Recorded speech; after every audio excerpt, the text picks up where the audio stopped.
welcome to Williams and Wee Yang's Accounting for Corporate Structures report. Throughout this report, we aim to outline the background of Qantas, as well as the reporting practices and group structure. The Qantas Group's main business is the transportation of customers using two complementary airline brands, which are Qantas and Jetstar. Additionally, the group operates subsidiary businesses, including other airlines and businesses in specialist markets, such as Q Catering and Qantas Freight. The statutory profit after tax attributable to the shareholders of the parent entity for the year of 2011 was $250 million, while for the year ended 30 June 2012 it was negative $245 million. The CEO of Qantas is Alan Jones, who was appointed as the Chief Executive Officer and Managing Director in November 2008. Alan Jones' total vice remuneration for the 2011 period was $3,043,000, which is 19% lower than the previous period.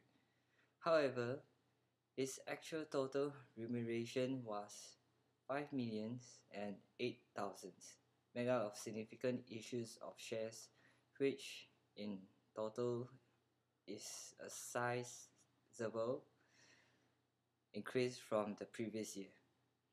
The Qantas Group is audited by KPMG. The total audit remuneration figures of 2011 and 2012 were $5,652,000 and $4,668,000. The total amounts paid for the other service carried out by KPMG during 2011 were $1,554,000. As can be seen on screen is the Qantas Group structure. The Qantas structure is made up of approximately 105 100% owned subsidiaries. Two examples of these are Jetstar and Airlink.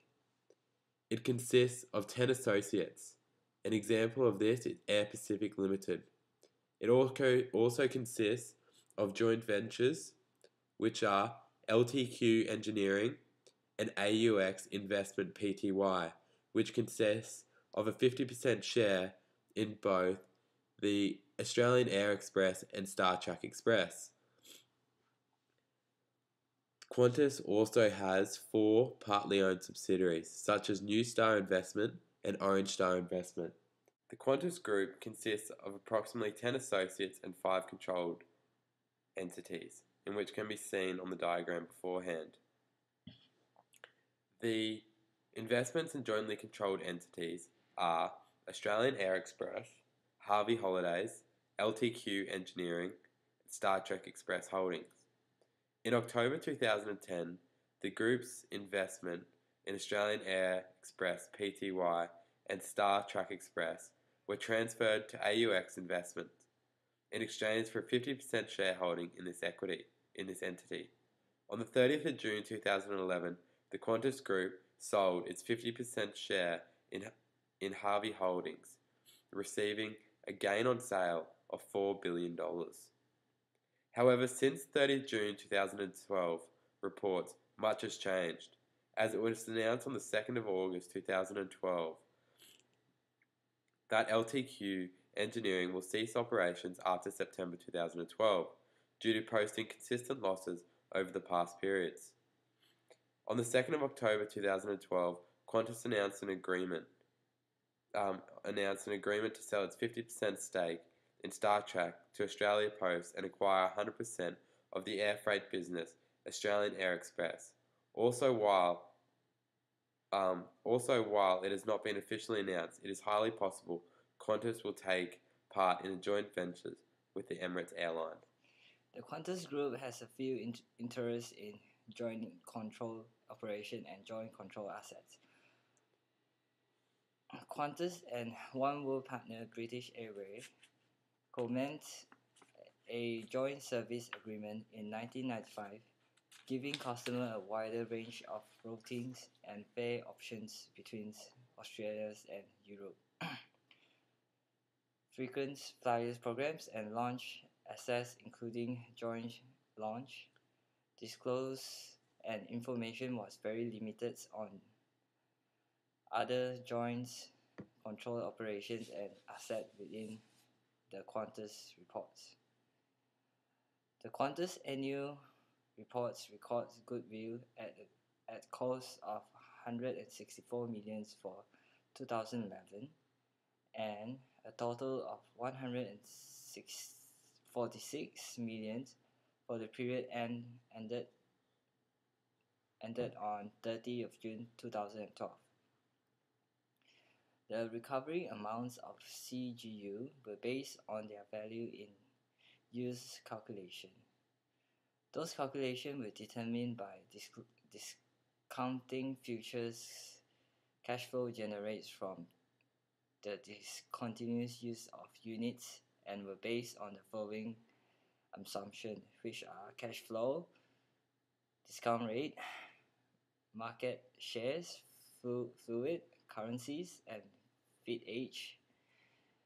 For the year 2012, end of the period's financial statement, there was an impairment of goodwill of 18 million. This was due to the write-downs of sales of Cairns and Riverside's catering service, while in the previous period of 2011, the group recorded no impairments of goodwill. Qantas and its Australian wholly owned control entities, trusts and partnerships are part of a tax consolidated group. As a consequence, all members of the tax consolidated group are taxed as a single entity. The segment disclosed by Qantas Group is based on the operation segments. Qantas consists of four main segments, as shown below, which are Qantas, secondly Jetstar. Qantas and Jetstar represent each passenger flying business and related business. The Qantas Frequent Flyer, which represents the customer loyalty program. Qantas Freight, which represents the air cargo and express freight business. Costs associated with the centralized management and governance of the Qantas Group, together with certain items which are not allocated to business segments, are reported as corporate and unallocated. Investment in subsidiary. The Qantas Group have adopted the acquisition methods of accounting rather than using cost methods and consolidation methods to record the subsidiary. Under this method, the contingent consideration will measured at fair value with following change in recognized in profit and loss. Transaction costs attributed to the execution other than shares and debts issues costs will be expensed as incurred. The Qantas Group's investment in associates and jointly controlled entities are accounted for using the equity method of accounting in the consolidated account. Under this method, the initial investment is recorded at the cost of acquisition and adjusted post-acquisition profit changes. The movement of post-acquisition are adjusted against the carrying value of investment. Dividends receivable from the associate in the equity method must be deducted from the carrying amount of the investment. This will enable the recognition of this portion of share of profit of the associated is not duplicated. The carrying amount of Qantas Group is reduced to zero when the share of losses exceeds the equity accounted carrying value. The recognition of further losses must be discounted except if the group have constructive or legal obligation. Investment in joint controlled operation and assets. The Qantas Group have adopted a proportionate method of accounting rather than using the equity method to record the investment in jointly controlled operations and assets. However, the Qantas Group's interest in jointly controlled operations and assets are accounted by recognizing share of the assets, liabilities, and expenses in the entity's financial statements. Thanks for watching. I hope we've given you a valuable and intriguing insight into the Qantas Group.